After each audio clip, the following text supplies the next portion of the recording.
Okay, today's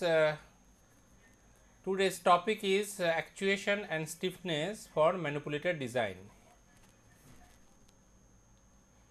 So today's lecture is uploaded as 21 lec.pdf. Again, it is the same topic, manipulator design. The reference book is Craig, and this 1 minute. I think. Okay, so this third item is not important. That assignment 4 I have already seen in the last class, but I want these following 6 students to come and ask me questions, and if you have brought assignment 4, please show me. So these are the 6 students. Come 10 minutes before the end of the class. So review of our last lecture. Performance of a manipulator was defined, and that was an important factor to decide different aspects of a manipulator. That means those are required for manipulator design. So before we talk about design, we need the task requirements for which we want to build the robot. Then the kinematic configurations were also shown, like articulated. Then you don't have to worry about bringing out the assignments immediately. I can see in the first bench some of you are very worried to bring it. If you have not brought it, no, you can ask questions, right? Okay. So kinematic configurations were shown. Then structural length index was defined to decide that how much material to be used for a robot building, and for that I have shown you a couple of examples showing that Cartesian robot will require more material compared to articulated one, and then we have seen that if for SCARA robot, what would be the minimum value, and then in that context the manipulability was explained. This manipulability concept in different form have been studied in our statics as a force ellipsoid. So manipulability talks about how easy to manipulate an object in its workspace, and whereas in force ellipsoid we have seen how easy to lift the object. Again the question of manipulability in indirect manner comes. So today's outline is actuation schemes. That means how the actuators should be decided or placed. In that connection, the whole system as in the robot, like you have actuators, you have shafts, you have belts, you have gears, stiffness of the overall system is important. So stiffness and deflections would be shown today for belts, gears, shafts, links. Then an example will be given. Then from the dynamic behavior point of view, these stiffnesses will play important role in terms of natural frequency of the overall system.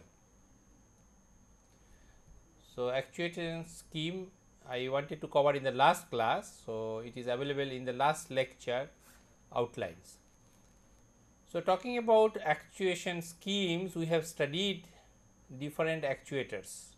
We have studied pneumatic actuators, we have studied pneumatic actuator, we have studied hydraulic actuators, and the electric actuator. In electric we have seen you have stepper motors, then DC motors and AC motors. When to select pneumatic, when to select hydraulic, or when to select electric, the selection of motors in chapter 3 we have seen certain guidelines there. So for the robot design, those guidelines provided in chapter 3 should be used. Then the question comes actuator location, right? Suppose if you have decided, let's say the electric, because of easy availability of electricity either in the laboratory setup or many industrial setup. So, let us say if the electric one is chosen, then where to place it. So, whether it should be in the joint, if you look at my hand, if this is my robot arm, so will you put a motor here for this joint, will you put a motor here for this joint, or we will put a motor for this here and then transfer the motion through a belt drive. Okay. That might be good, because putting a motor for this joint, then it has to be carried by this link. So, the motor for the base one has to be very heavy or strong, because it has to carry this motor. Instead, both the motors, this motor and the motor for this link, if I place it here, I can transfer through a belt or chain. So, the motor for this arm need not be so heavy, because now it is carrying only the lighter forearm, no motors for the lighter forearm. Okay. But then as soon as you use a belt and chain, they increase the stiffness of the system and accuracy is hampered. Okay. So, if lightweight motors which can provide sufficient torque for this arm is available, it is better to choose that kind of motor, but they are not so easily available in the market. So, that is why I am writing in my presentation here, if it produces enough torque or force, then I can directly put it in the joint, and this kind of driving is called the direct drive motor. Okay. They are simple to design, not the direct drive motors are simple to design, the robots are simple to design and easy control, because you are directly connecting the motor with the link. Then most electric motors, so this is the desired, direct, but most electric motors which are available in the market are best suited for high speed and low torque. In other words, the efficiency of a motor is best when it runs at high speed. So, if it runs at high speed, automatically it provides low torque, but in our robotic applications we need to put heavy load at low speed. So, I need to reduce the speed, reduction of the speed is required, which will automatically provide the high torque. So, when you use the electric motors which are available, direct drive electric motors are still in the research stage. Even there are some available, they are very expensive. So, even though with the direct drive you can have a simple design for a robot, but this is not easily or economically available, whereas the motors which are economically available has high speed and low torque. So, we must use some reduction system. So, for that we need some arrangement to combine transmission. So, one is transmission, because the heavy motor, if I place it at a remote location, so I need a transmission plus reduction. Okay. So, if you now use a belt or gears for transmission or an reduction, these are the following disadvantages. It introduces friction and it introduces flexibility. So, frictions means you will lose power, the efficiency of the robot will go down, and flexibility means it will introduce probably vibration in the system, which will reduce the accuracy of your work. So, now which are the mechanisms? So, as we understand, since these motors are available in the market economically, so we should prefer to use only available motors. So, we must use some kind of transmission elements. So, I am telling you some of the typical transmission systems which are used in robotic application. Let us look at some of the figures which already we have seen long time ago in our chapter 2 or 3 most likely. So, chapter 2. So, this is a belt drive, synchronous belt drive, so that there is no slip. We can use a roller chain. We can use different types of gears, spar gears, helical gears, straight bevel gears, spiral bevel gears, worm gears, and rack and pinion, depending on the type of motion transmission we want. Here we look into linkages can be also used for motion transmission. For example, this is rotating fully, this is also rotating fully. So, this is a crank motion transmission. In this robot system, we have used two types of transmission. You see, we have a mechanism here. I will show you. So, this is a 4-bar mechanism here, but to give a input to this crank, so this is my input motion, I use a ball screw mechanism. So, this is your screw here, and this is your nut here, and this is the motor is placed here. So, motor is rotating this screw, and then this nut is translating along this. So, as the nut translates, this thing rotates and the motion comes here. So, notice here the motion of the link 4 comes from a motor which is located in the base. So, this is the base of the robot. So, one hand I am keeping this arm here lighter, but its transmission is going from this route. Okay. But for this particular robot, I should point out, you notice the robot, this motor is placed in such a way, this motor is actually acting as a balance here. So, you can keep a heavy load, you can lift a heavy load here, because some of this load is counterbalance. So, this is acting as a counterweight for this weight. So, this robot has been very cleverly designed to keep the motor at the remote location to make number 1 link 4 light, number 2 acting it as a counterbalance in order to lift heavy load here.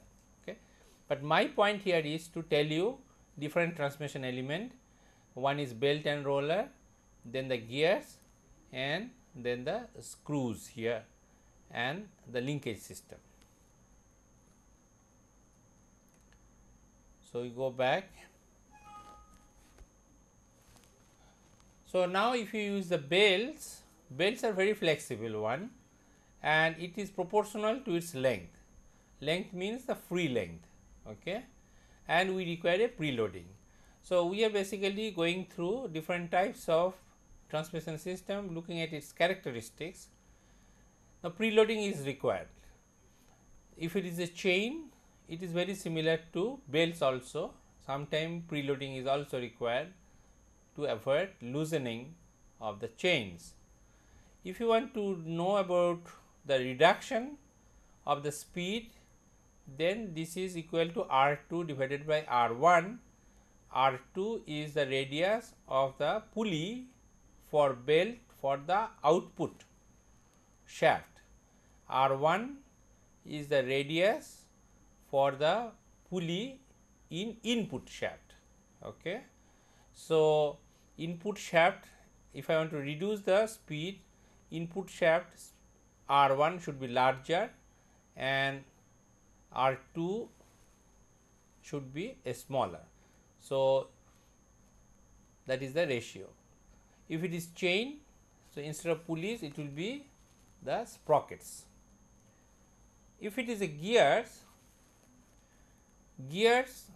whereas belts and chains require a large area to transmit, but if your area is small, then you can use gears because they provide transmission in a compact configuration.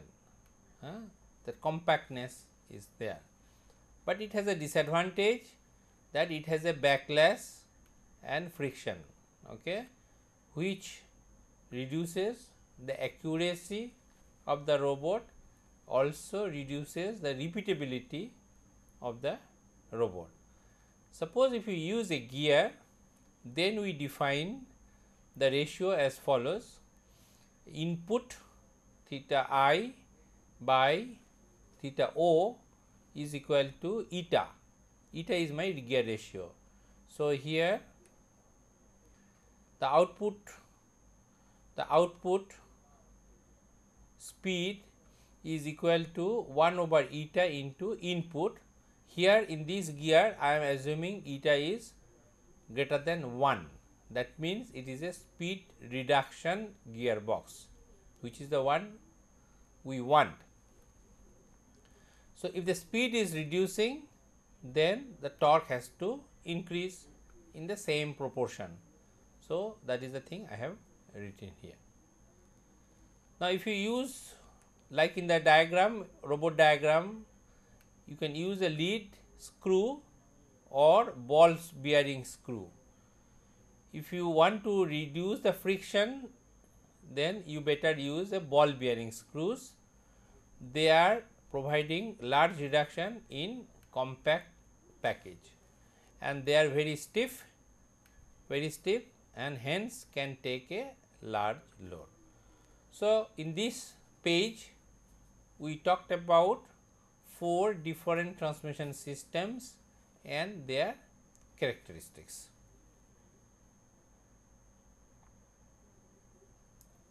So, that was taken from the previous lecture.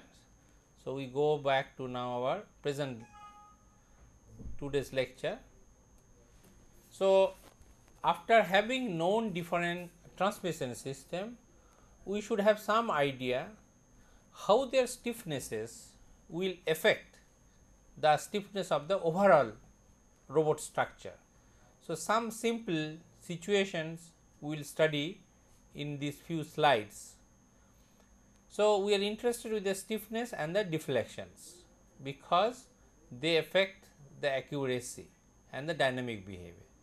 So, overall stiffness of the structure here we mean the robot structure and the drive system, that means actuation and transmission, affects the accuracy. How it affects the accuracy? Now, you see in our robotic system there is no direct sensor to measure the tool frame. Tool frame means the tool, the end effector frame, which is doing the job. Suppose if I am doing an welding, I should be knowing how accurately I am able to do it. Since there is no sensor on my end effector or tool, I do not know what is happening. I know by an indirect method. What is that indirect method? I measure the joint angles using encoders, which we have studied in our sensor chapter. Then we can use our forward kinematics to know where is my tool is. So, since the links have been used as rigid links, so they should not sag. Now, look at my hand to demonstrate the concept. I use this information, that how much a joint has moved, and I use the forward kinematic relations to find out where is my end effector or the tool.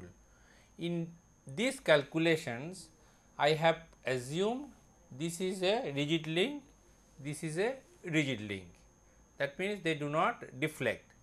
Suppose because of stiffness, that means because of the material I have chosen or because of the drive system I have chosen, if this is very if the stiffness varies, that means if it bends little bit, okay, so my accuracies will lost. So, if it rotated by theta 2 angle, I know the distance moved here is this length a 2 and theta 2, but if it has deflected little bit, so a 2 theta 2, and if it deflected because of stiffness, so this delta amount will be there.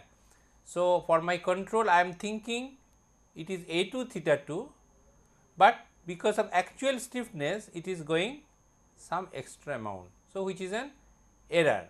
So, robot will not perform satisfactorily. So, I need to have an estimate of each link and drive system, that is there any deflection, if the deflection comes, how much is the deflections, so that I can take into account in my control system. Moreover, flexibility may lead to resonances. Okay. Again, demonstrating with my own hand, suppose this has certain natural frequency. If I put the motor here or here, does not matter.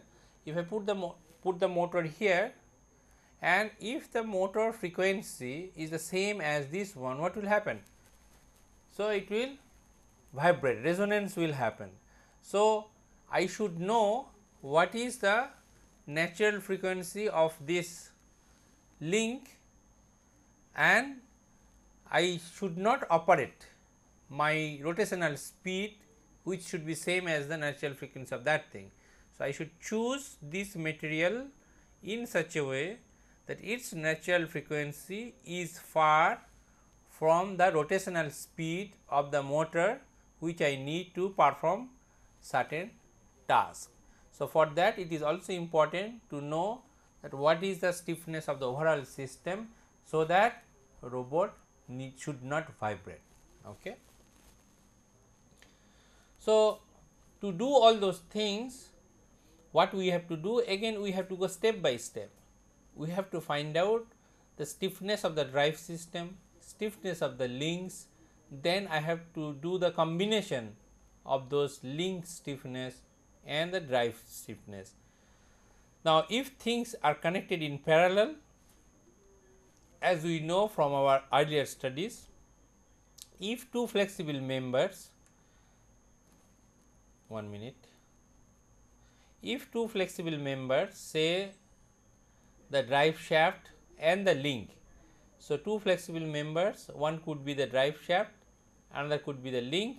If they are connected in parallel, then the effective stiffness can be calculated using the formula, equivalent stiffness formula, which we have studied in our high school as K parallel, means effective stiffness of parallelly connected elements equal to K1 plus K2. Okay.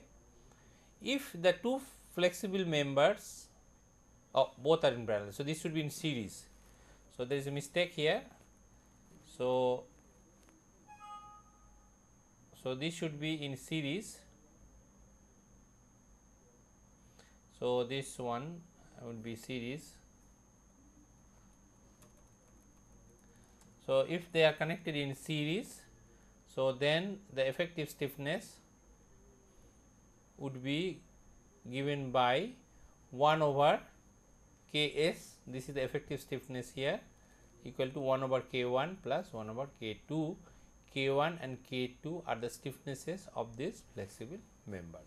So, these two formulas we know when you want to calculate two systems connected either in series and parallel, how to calculate the overall stiffness, so that I can calculate the overall natural frequency of the systems, and then I know whether it will be safe or not for a particular rotational speed of the motors. Now, to do these things, I should know what is the stiffness of individual members. So, the members which are using in our robots are as follows. I need shafts which will connect the motors with my links. So, the shaft stiffnesses can be given from our mechanics of material knowledge, where we studied the rotational stiffness of the shaft as K is G pi d to the power 4 over 32 L. G is the shear modulus and it is given as 7.5 into 10 to the power 10 Newton per meter square, which is equivalent to Pascal. This is for steel. If you are using aluminium, then this value is 1/3 of the steel. The D stands for the shaft diameter and L stands for the shaft length. Okay. Then after shafts, there might be gears connected to the shafts. So, gear stiffness can be calculated as K is equal to Cg into B into R square. So, Cg is some coefficient which is depending on the materials. So, this is some constant Cg, gear constant, that is given by 1.34 into 10 to the power 10 Newton per meter square for steel. B is the face width. Okay. So, B is the face width and R is the radius of output gear, okay, not the input. So, from the combination of different gears, a simplified formula has been calculated and provided here in terms of output gear radius. Now, this is one interesting point to note here. When you use gears or even belts and pulleys, wherever reduction happens, the gear has the effect of changing the effective stiffness. So, I repeat, gearing has effect on changing the effective stiffness of the drive system, and this stiffness changing is actually square of the gear reduction ratio. Now, I wanted to show you how this happens using my pen and paper here. Suppose this is my motor here, okay, and from the motor I have a shaft and then I have a reduction gear. So, this is a small pinion and there is a gear, and then this is my output, and this output might be connected with a link like this. Okay. So, this is pinion, this is gear. Okay. So, now for me this is the gearbox. Okay. So, for me this is the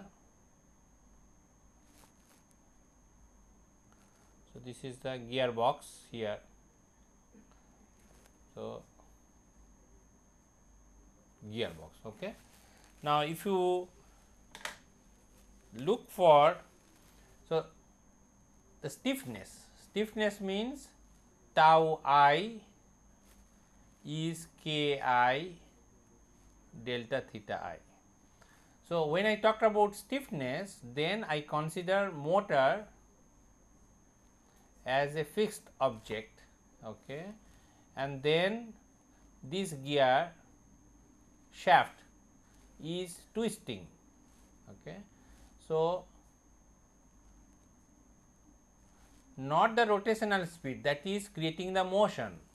So, when I am using this pen, when I am rotating, okay, so one is my torque which I am providing with my fingers. So, it is converting to motions. Suppose for some reason if it does not rotate, then what will happen? Then twisting will happen. Look at my this hand, I am not rotating, okay, but if some load is there, if I am trying to do this thing twisting with my other hand, so it will have a twisting, right. So, this is the torque which is coming due to the, so this is the torque because each member has certain flexibility. When it rotates, it will also twist some extent, right. So, this will be my rotational torque which is converting to motion, plus I need certain torque which will do the twisting. Okay. So, we are talking for the time being the stiffness part, not the motion part. So, this is the stiffness, the torque I is equal to the stiffness into the deflection which has happened, right. So, if you look at this view, so one element here A has twisted to A prime. So, this angle is delta theta I, okay. That is what it means. I will do it a big figure. So, this is the shaft. So, there is a point A, this is your center. So, this goes to A prime, okay. So, this is the one delta theta I. So, twisting, okay. So, be careful about the torque due to the motion and torque due to the flexibility which is causing twisting. So, now, so this is tau I at the input side is this. Now, if I look at the tau O, that how much is happening here is k of del theta O. So, if I look at this side, stiffness at this side into deflection here, if I look what is the twisting happening in the output shaft, that can be given by this formula. So, this is a simple stiffness formulas, right. Now, Ko can be given as tau O delta theta O, okay. So, I will now go back to the reverse page. I will rewrite tau I is Ki. So, this is input shaft, okay. Then tau O is Ko, this is output shaft, then Ko is written as tau O delta theta O. Now, delta theta O and delta theta I are related with gear ratio, that we have studied, that delta theta O delta theta I is 1 over eta, okay. So, from there we can say for small displacement in rotation is also 1 over eta. So, delta theta O here, delta theta O here is equal to delta theta I by eta. So, now I substitute this here. So, this will become tau O eta over delta theta I, okay. Now, this delta theta I use this equation. So, delta theta I is equal to tau I over Ki, okay. So, now I substitute it here. So, for me Ko is equal to tau O eta, and then delta theta I is tau I then theta I, tau I into Ki, right. So, I take this thing and substitute it here, that gives me this relation. Now, since gearbox ratio is eta, now tau O and tau I is, so here I write tau O, tau I is also eta, because input is 1 over eta. For torque it will be inverse, O I will be directly eta. So, then this I can write it as eta square Ki. Now, what does it mean? This means for the gearbox, if the input stiffness is Ki. If you want to measure its stiffness in the output side, so it will be eta square, that means it is a gear box ratio square. So, if you are using speed reduction, the stiffness at the output side increases. So, if the stiffness increases, then what happens, right? Then the natural frequency increases. So, I will show you in the reverse page the diagram I have drawn. So, in this side stiffness was Ki, and this side the stiffness is Ko. So, just for this gearbox, okay, this Ko is nothing but eta square of Ki. So, stiffness has increases, mean natural frequency has increased. Okay. So, in a way it is good for the system. The natural frequency increased means I can run relatively high speed without touching the natural frequency. In a way I can avoid the resonance. Okay. So, this is the important thing I wanted to tell you, that stiffness of a matrix, stiffness of a gearbox changes in the following manner. So, gearing has the effect, come back to the transparency. So, gearing has effect of changing the effective stiffness. So, that was the meant by effective stiffness as I have shown you. Now, suppose if you have belts, okay. So, belt stiffness can be given as K AE over L. A is the cross sectional area of the belt, okay. If it is a V belt or is a flat belt has a rectangular cross section. E is the modulus of elasticity. Depending on the material, elasticity can vary, it could be rubber, it could be polypropylene. Then L is the length of the free belt. For links, that means the robot arms, if you take a round hollow beam, okay, like a pipe, its stiffness can be calculated from our mechanics of solids knowledge, that 3 pi E d outside, that means diameter of the outside 4 minus di to the power 4 over 64 L cube. If you take a square beam, then the stiffness can be calculated as E into width, outside width to the power 4 minus inside width to the power 4 over 4 L cube. These relationships are available in any mechanics of materials books.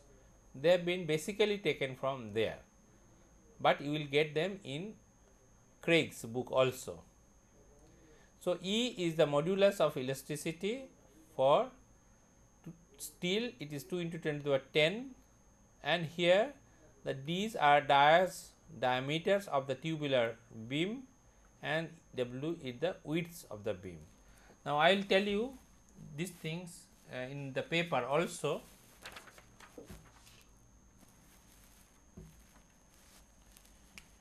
You see, the concept here is the robot links. Suppose I have a motor as I was showing it in my earlier diagram. Here you have a gearbox, here you have a motor, and then in the output shaft you have a links, right. Now, these links, in another view I can also draw suppose I have a shaft and I have a link, okay. So, as this shaft rotates, this link rotates, but to find out its stiffness, as I was explaining with the rotation of this thing caused by the rotation of this shaft here, and also I can consider because of the flexibility it has bent like this thing. So, this due to flexibility. This kind of flexibility we assume as cantilever beam. If you have more links, let us say you have more links. So, one link, second link. So, this link I will consider cantilever. So, here I consider it is fixed here. For this link I will consider, this is fixed here, and the payload. So, this weight, so second link as load. So, when I do this kind of modeling, the first one is a cantilever beam like this. For this one, for the first link, so let us say this is link 2, link 1. So, this one link 2, so cantilever. Okay. For link 1, so this second link will be acting as a load and I will be acting as a cantilever. So, simple cantilever beam formula I can use if the shape of these links are tubular, then that is the first formula. So, this is your dO, okay, and this is di. If you take this cross section as square, okay, so then this is your WO and this will be WI. Okay. So, those are the formulas given for the link stiffnesses. Now, let us solve an example to see the due to stiffnesses what is the deflection. Yes. Hello, sir. Yes. Could you please the previous slide, please? Okay. This one? This, oh, previous slide on my screen, right? This one? Yes. Okay. No. Oh, on the paper. Okay, this one. Yeah, please.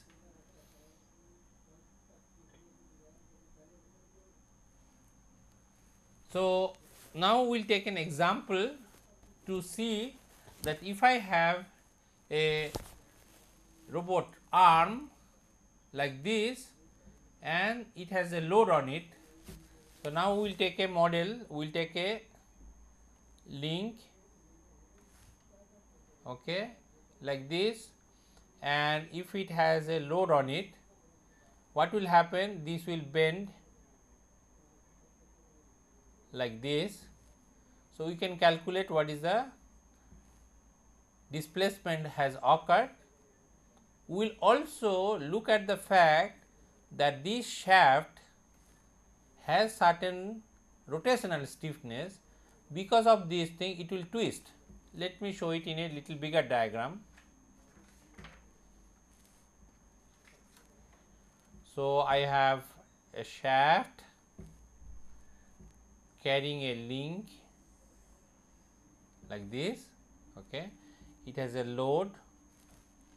Because of this load it deflects, okay. Then this, so this is one deflection here, this is due to cantilever action, okay. Then since this is also this has a flexibility, so this is due to cantilever action, or in other words due to flexibility of beam. So, it has deflected, right. Now, this also has a stiffness, this is a drive shaft.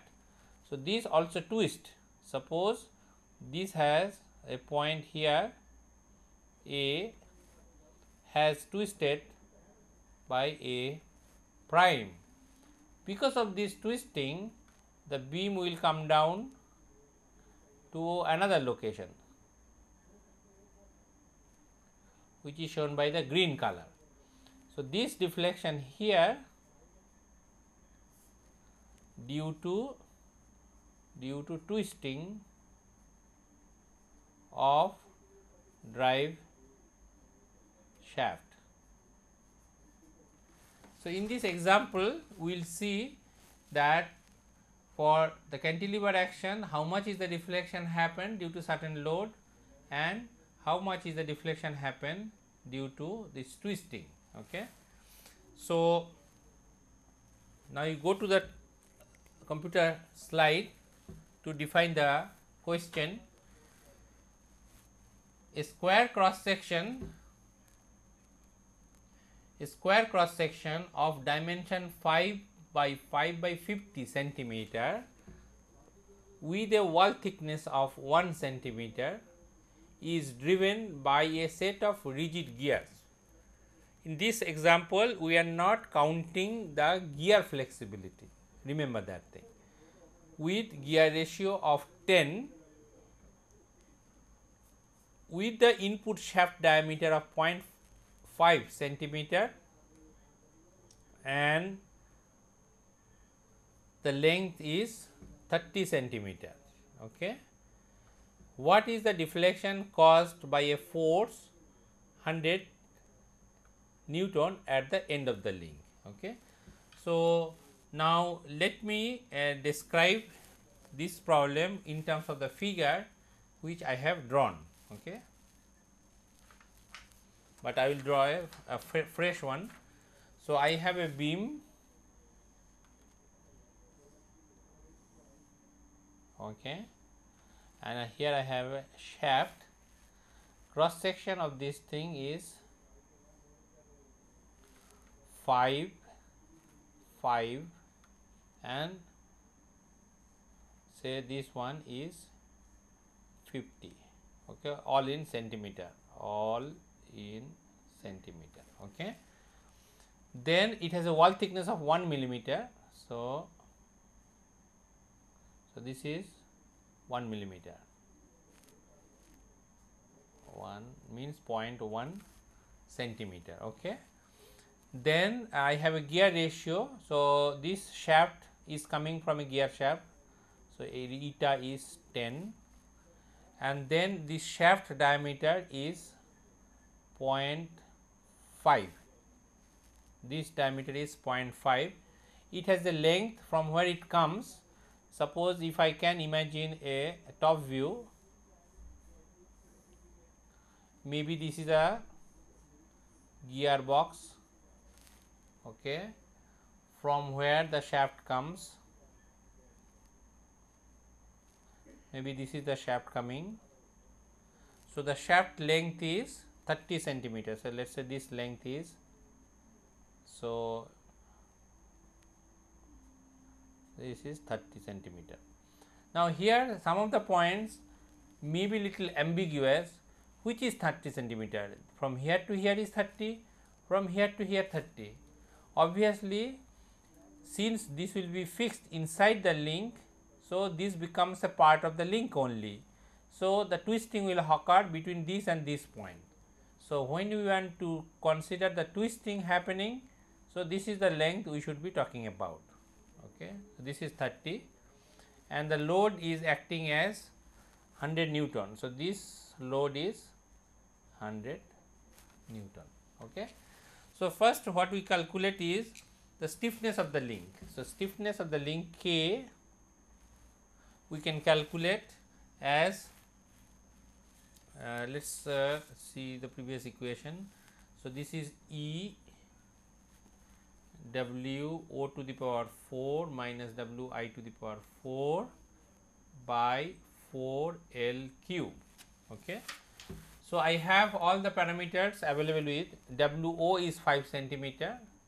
So, E value is 2 into 10 to the power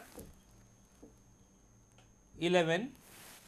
So, 2 into 10 to the power 11, this will be 5 to the power, this will be 0.05 because everything we are doing it in meter, okay, minus 0.04 to the power 4 over 4 into 0.5 to the power, I think I am doing something wrong. Let me just check. K link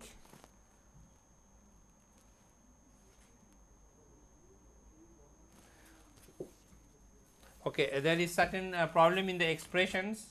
So, please check. This is cube. So, that should give you 3.69 into 10 to the power 5. Okay. So, this is K of link. So, please check this, you should be checking it, please. Okay. Then I can calculate the delta x, that means whatever the deflection happening here. So, I can calculate this deflection delta x. Okay. So, delta x can be calculated as, so delta x can be calculated as load is 100 Newton, 100 Newton divided by K link, which should be approximately 2.7 into 10 to the power minus 4 meter. Okay. Now, as I told you, because of this load, certain torque will be applied, which will cause a twisting of this shaft here. So, let us put it with a green color. So, this torque, so this will be 100 Newton into 50 centimeter, and that will give you 50 Newton meter torque. Okay. Now, the shaft, K shaft, we can calculate K shaft, we can calculate using the formula given in the previous page, and that comes out to be 15.3 Newton per radian. Okay. Again check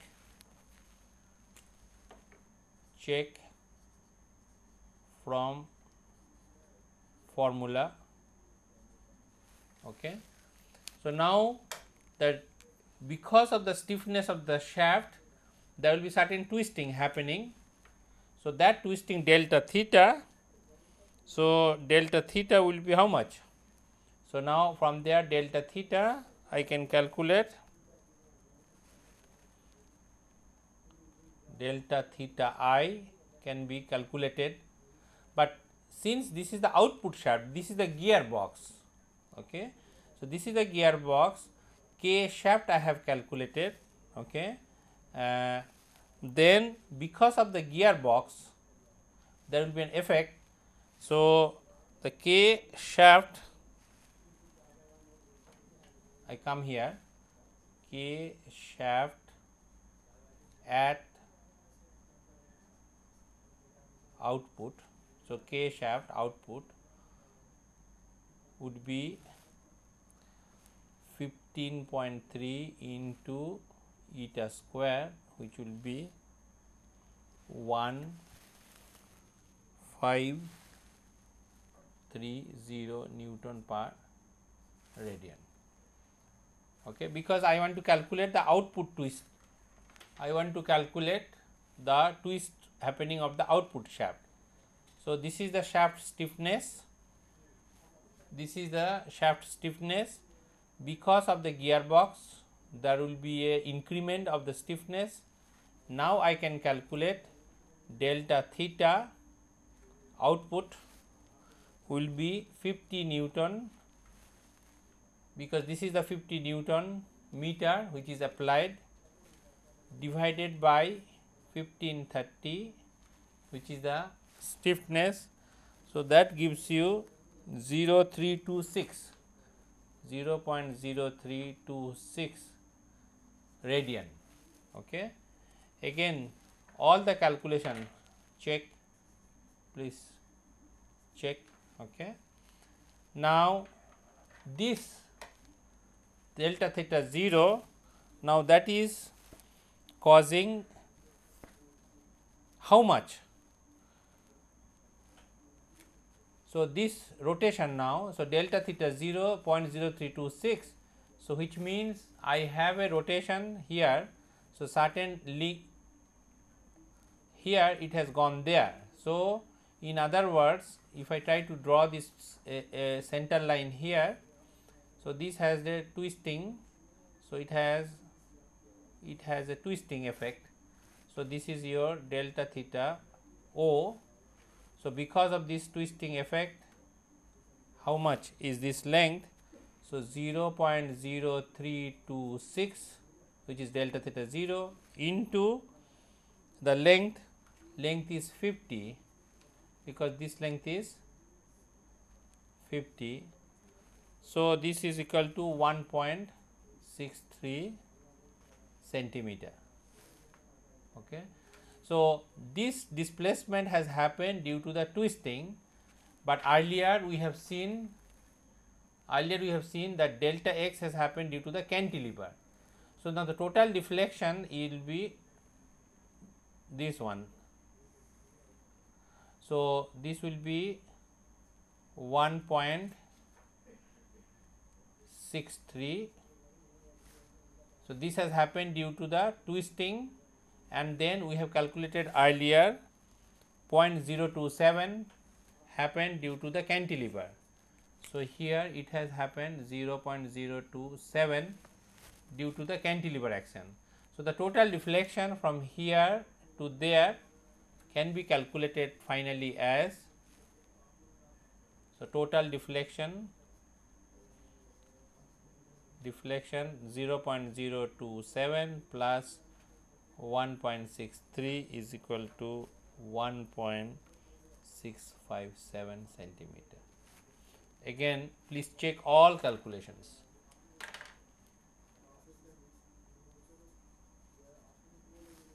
Okay. So, I will repeat the procedure for you. Okay. So, I show this one first. This is my robot link on a shaft. This shaft is connected to the gearbox, which has a 30 centimeter length. This is 50 centimeter long link, 100 Newton is the load acting on it. Because of the bending action, there will be deflection delta x. Because of the twisting of the shaft, there will be rotation of the link along this green line. Okay. That will cause certain deflections at the end. So, total deflection of the beam will be delta x plus whatever happened due to rotation. So, first I calculate the stiffness of the link knowing the cross section, assuming the material as steel. So, I calculate this is the stiffness. So, if the load is 100 divided by the stiffness, I can calculate what will be my delta x. So, load divided by stiffness is the deflection is this much. Then I calculate the shaft stiffness. This shaft stiffness I calculate using the formula. Then I know because of the gearbox, actually this shaft is here also, the same shaft is coming, right. So, this shaft stiffness I calculate. Because of the gearbox, I know it will be increased by the square of the gear ratio, which is 1530.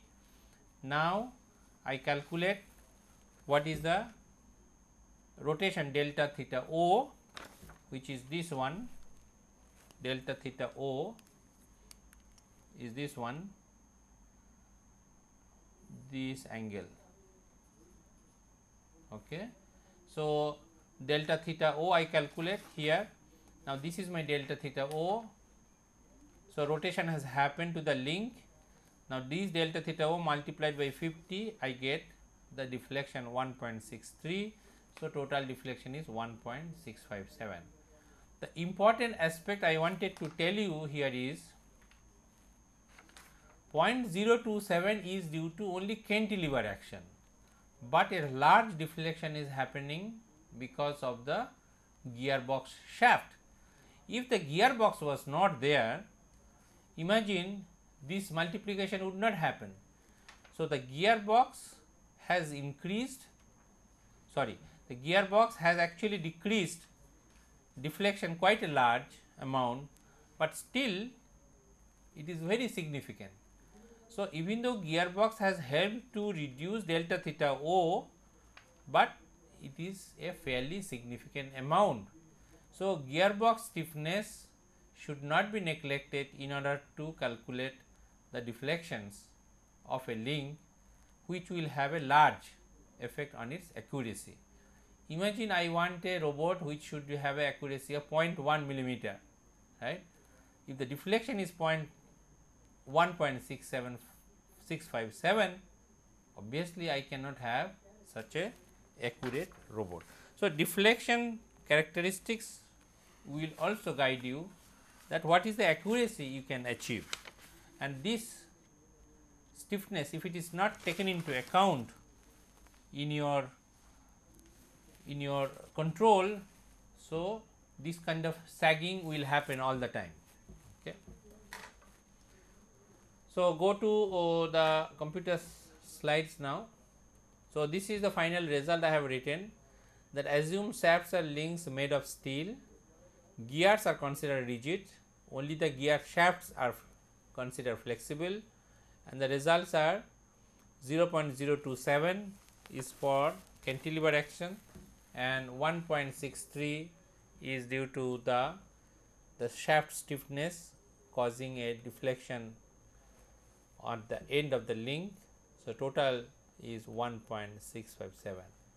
If you have considered this link, robot link is made up of aluminum, because of aluminum has a low elastic modulus, so its deflection will be approximately be 3 times, right. So, 1.653 means it will be almost like a 5 centimeter deflection. So, having aluminum, you will have less accurate robot, okay, unless you have chosen a different cross sections to increase its stiffness level. So far what we have talked about the deflection which will influence the accuracy of the robot, okay, basically a static phenomena. So, we have seen the static phenomena, because when you are calculating the deflection, we assume that okay, as if it is static at that particular instant, and what is the deflection is happening at that particular instant. Now, look at my hand. So, at particular instant I have frozen it, okay, this is moving like this. So, at particular instant I have just frozen it and see what is the load coming onto it, and then calculating the deflections, right. So, if you want to calculate when we design a robot, we find out what is the worst positions. Maybe this is the worst position because this is the cantilever action. So, at these positions, what is the load coming onto it, and we calculate the deflection, and any other configurations it would be probably lesser. So, while a robot is in motion, those calculations which I have shown is shown with respect to the bad situation. If my robot has, in the worst scenario, 6 centimeter deflection, I know in between this thing it will be always less than that thing, and if it can survive, if my material is good to survive that one, it will be having no problem in this. So, that was the design criteria. So, that was for the accuracy point of view.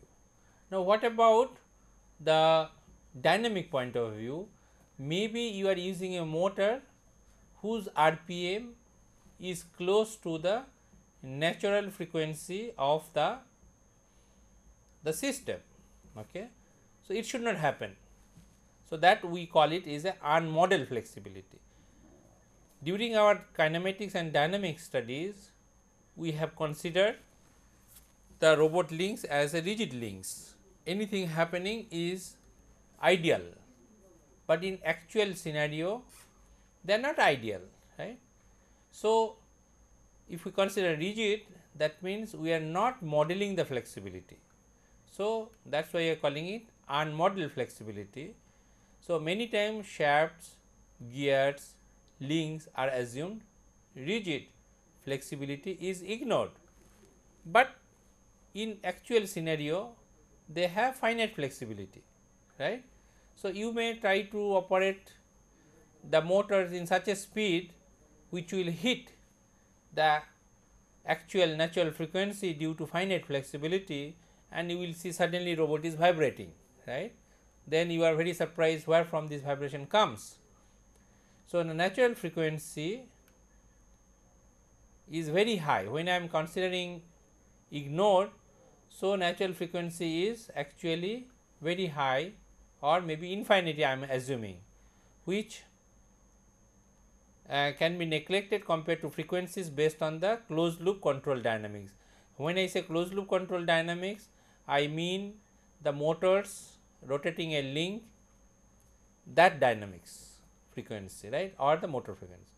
So, unmodeled frequency should not be excited. So, a motor should not be running in a speed which should not be close to the natural frequency. So, even though we have considered rigid, but we should have understanding about real flexibility to check my robot will not vibrate and cause a problem during operations. So, the next slide will show you about the rule of thumb. What the rule of thumb is? Rule of thumb is the natural frequency of the system which is coming due to the motor rotations and whatever dynamics we have considered in our dynamic chapter.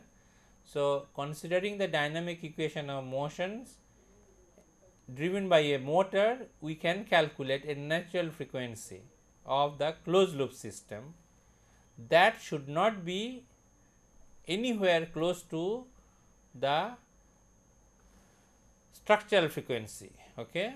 So, RES is, we call it lowest structural frequency. So, my motor speed which is driving the link, it should be less than half of the structural frequency. Okay. So, if you are choosing a motor and driving a link, one can find out what is called as a closed loop natural frequency. So, you should be choosing the material in such a way that structural frequency is at least twice of this natural frequency. So, this also helps apart from mechanical failure of the links. This is another aspect should be checked when you have designed a robot. So, typical industrial manipulators, the structural resonances in the range of 5 to 25 hertz. So, this WRES for industrial robot is about 5 hertz to 25 hertz. So, that means the motor speeds and everything are operating at least 2.5 hertz to 12 hertz. That is the practical information. If you use a direct drive motors, which I have just mentioned at the beginning of today's lecture, the structural frequency can be as high as 70 hertz. Okay. Now, let us look at two small examples to understand this concept. Okay. This I will take directly from the book. It is example 9.5 and 9.6 of the Craig's book. Okay. So, 9.5.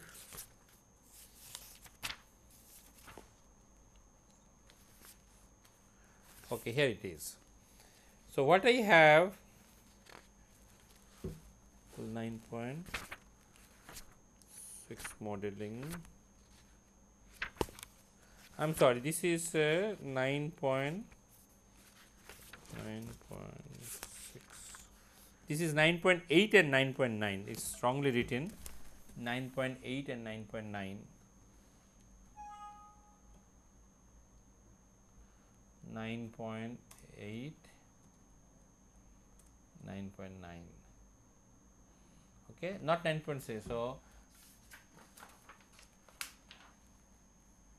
So, what is the problem? Problem which is given here is, we will go to the paper now. A shaft has a stiffness K is 400 Newton meter per radian. Okay.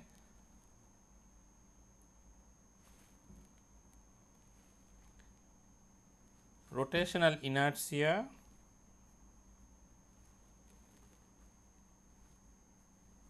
this is shaft stiffness and rotational inertia is 1 kg meter square. So, rotational inertia. So, the W, the structural frequency is square root of 4 by 1. So, this is the formula K over M for rotational item. This is 400 by M. So, this can be calculated as 3.20 radian per second, which is equivalent to 3.2 hertz. In this calculation, even though I have shown the shaft like this, but my assumption was this is my rotational inertia I, and then this is a stiffness. So, I have assumed it as a lumped mass for quick calculation. For the lumped mass, W can be calculated as K rotational stiffness divided by rotational inertia. For linear things, we can consider as linear stiffness by the linear mass, but here we are talking about rotational thing. So, to convert from here to here, so energy based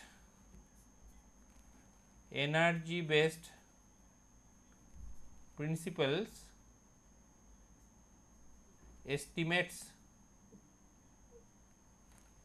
continuous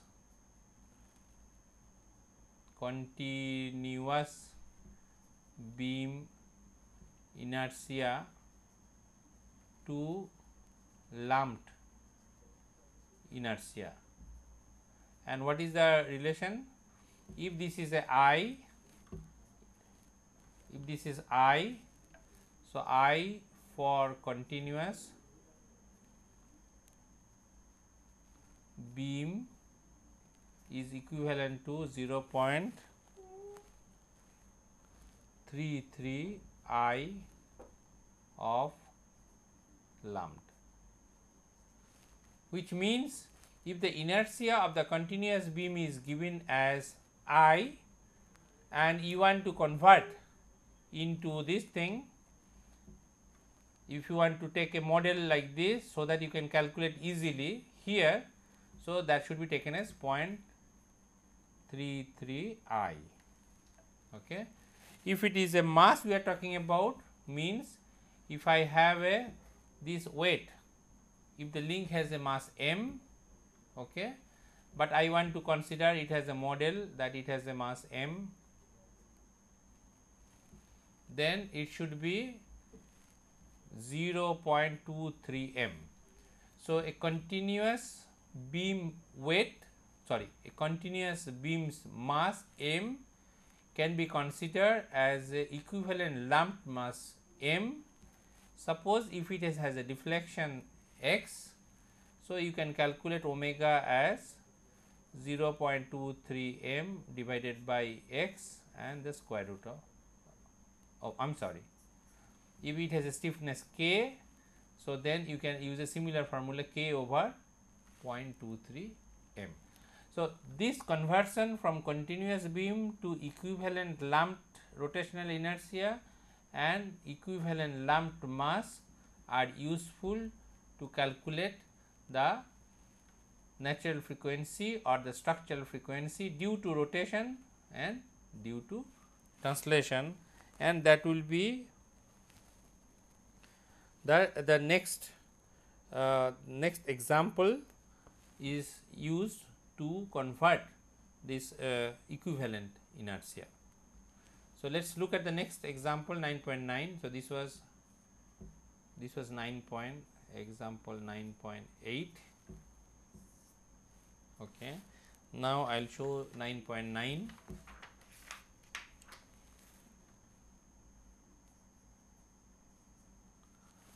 So, it says that a link has a mass m. So, a link has mass which is 4.347 and it has lateral stiffness. So, stiffness is 3600 Newton per meter. This is called lateral stiffness, means these directions, right, lateral stiffness. And then what is W res? So, this we can simply calculate as 3600 K, okay, and divided by 0.23 into 4.347, that will give you 60 radian per second, okay, which will be about 9.6 hertz. So, this kind of conversions, equivalent conversion of mass and inertia, helps us to quickly estimate that what will be the structural frequency of the link systems or the link and drive system, so that I know that my rotational speeds for the motor should be at least twice of those, so that they never hit the resonance phenomena. Okay.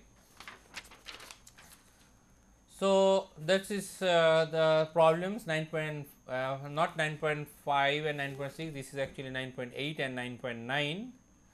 So, this is 9.8 and 9.9. So, when you download, please correct them and the results are there. So, in summary, what we have learned today is actuation scheme is presented, and correspondingly what is the stiffness of different elements are given. Deflection due to several stiffness is calculated, and effect of unmodeled flexibility is also shown. Equivalent mass and inertia are given for quick calculation of structural frequencies. Okay. So, with this I will stop. If you have questions, I will wait for about 30 seconds for any general questions. Otherwise, those 6 students will come front and show me assignment 4 or ask me questions, or I ask you question.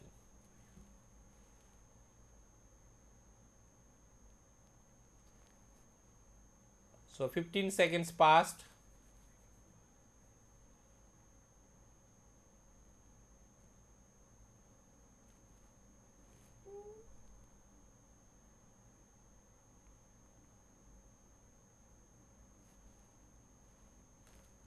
So, no general questions, I presume.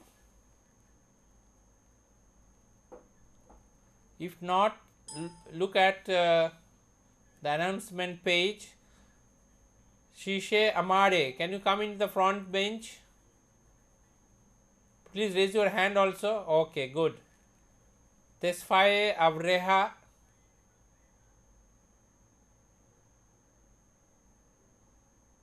Tesfaye. Ato Tesfaye. Please raise your hand. Come into the front bench so that I can see your face. Tesfaye. Ato Tesfaye Demelas. Please raise your hand. Is he absent?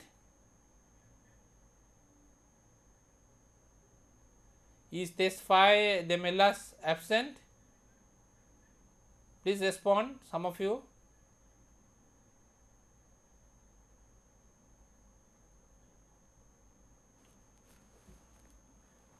Brother, I'm here. Where are you? I can't see you.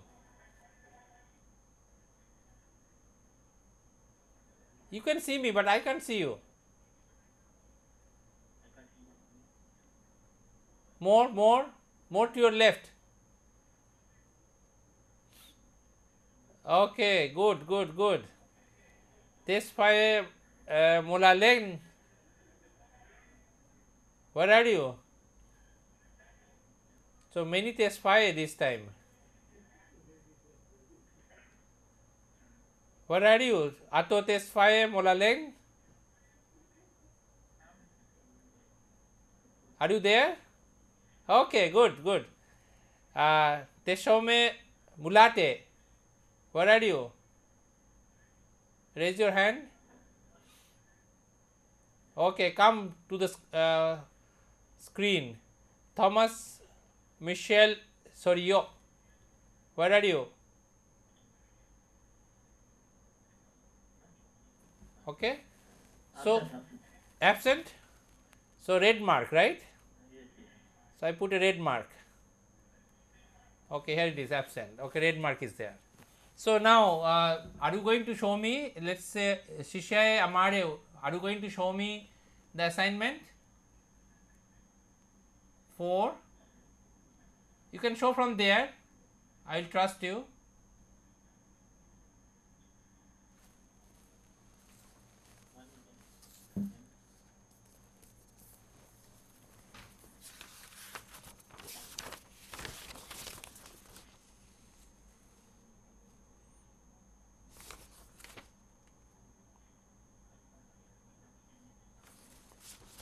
Okay, fine. Do you have any question for me? Please take the mic. Yes, I have a question. Please. Okay, it is depending on the design concept. Okay. When we design a robot, Yes. we have to see first the working condition of the robot, Yes. the working environment. Based on that, we will design the robot arm and its end effectors configuration. Yes. But if you want to design a multi-purpose robot, which working environment will consider on the design purpose? All working environments. You have to Which see. working environment will be? No, you give me an example. Suppose you want to do the painting of a car and you want to do the welding of a car. If you want to use both, so you have to see that for the painting what is the maximum speed, feet, etc. you want. Also you have to see that painting is a very fire hazardous. If there is something happens which is not be acceptable, so you may not be you may like to have a pneumatic actuator probably, or use those electric motors which will not create sparks, okay, at all.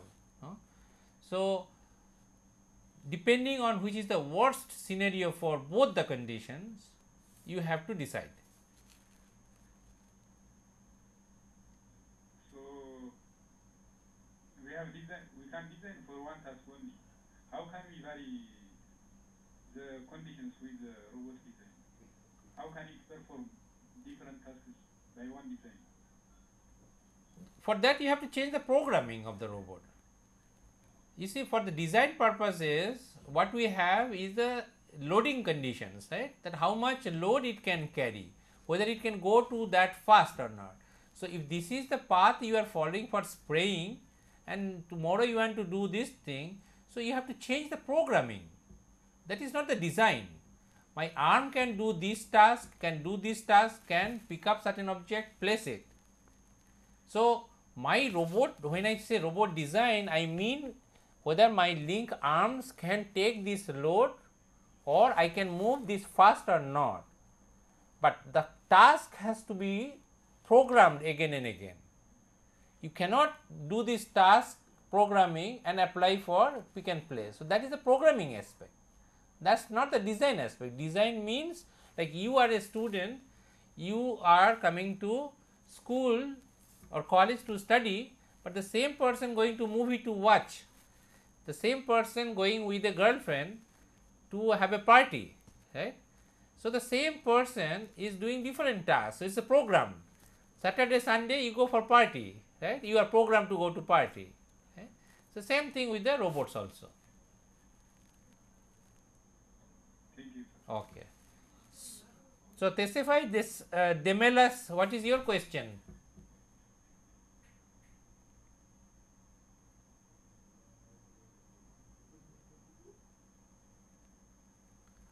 He is hiding from my sight.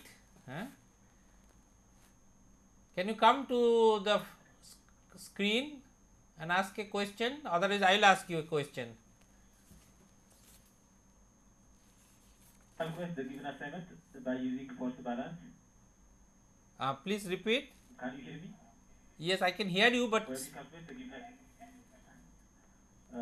when we calculate the given assignment directly by force balance, right. and when we calculate the same question by using Jacobian, the result is different. The difference is coming because of you see, when I am calculating using the force balance, I am considering the force is given in this local coordinate frame, fx in local coordinate frame, right? But when I have calculated using Jacobian, this is with respect to the fixed frame, and that was your assignment 4, that if this calculation, if you multiply with your rotation matrices, you get the same Jacobian. That was your assignment 4, wasn't it?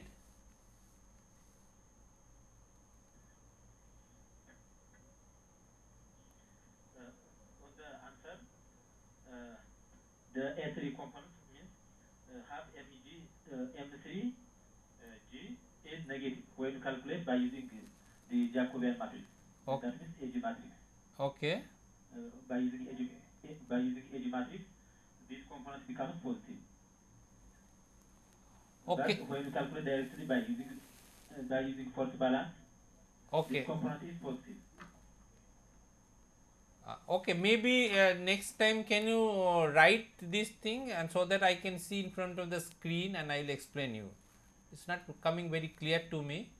So, next time in one page. When we use the Jacobian, Yes. to calculate the torque, Okay. the torque is given by Jacobian matrix times range plus AG matrix times mass. Right. Mass component. But when you calculate the mass components, all are positive. Okay. But on the direct calculation, the M3G is negative. How it comes? I am not remembering. Maybe you write me an email, or you write in one page, and in the next class you will show me in front of the screen, so that I will be able to understand better and clear your doubts. I can show now. Okay, come show me. Okay.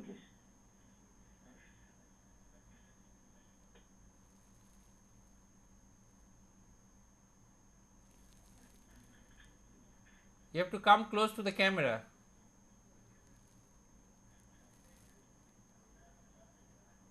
From there I will not be able to see. You have to come close to the camera. Come close to the camera. Come out of the bench.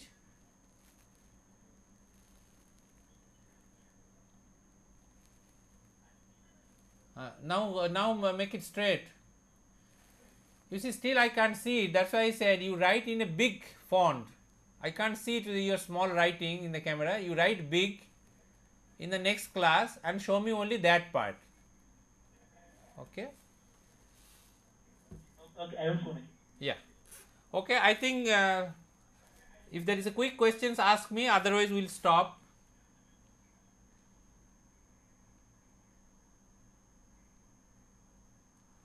So you are smiling, so you are escaped, right?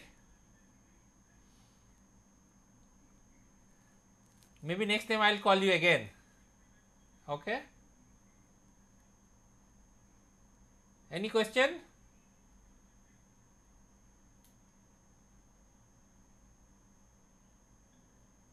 Hello, sir. Yes. Cartesian robot has a halo workspace, Yes. and this halo workspace is the limitation to perform the given task or a given task. Therefore, a designer or a given designer or a given designer, how can eliminate this limitation of the Cartesian robot during design? Cartesian robots do not have a hollow. That is the first corrections I want to make. Cartesians have a solid box, right? You can go anywhere in this box. Okay. So the articulated arm has a hollow. Okay. So during the design, you have to check whether hollow space is there or not. That can be done by using the Jacobian. If the Jacobian at certain point is singular, meaning if the determinant of the Jacobian is 0 at some point, then it has a hollow space. So if you know that this is the area you want to work, so you take one coordinate, another coordinate, another coordinate, another coordinate, another coordinate, another coordinate. So that way, whatever number of coordinates you can think of in this workspace, you check all carefully. So it will take very long time in the computer to do it, but this is one of the easy way to check. Check determinant of Jacobian is 0 here, no, fine. Is it 0 here? No, fine. Is it 0 here? Yes. So you identify that point. So that is one of the hollow one. Is it 0? No. Is it 0? No. Is it 0? Yes. Another hollow point. So now you join all the hollow points which you have selected, and that will give you the hollow space. And this is a complete research domain. This is one of the techniques I have told you, but there are other different techniques people use also. Okay? Hello, thank you. Yeah. Okay. There is one more question, Sims. Hello, sir. Yes, sir. Can you show our mid-exam result for the next period? Actually, my coordinator has given a deadline by Monday, but unfortunately, I'm not very happy because I'm so tied up here. I could not check it, but I will try by Monday. If not this Monday, certainly by next Monday you will get it. Okay. Okay. Okay. Thank you.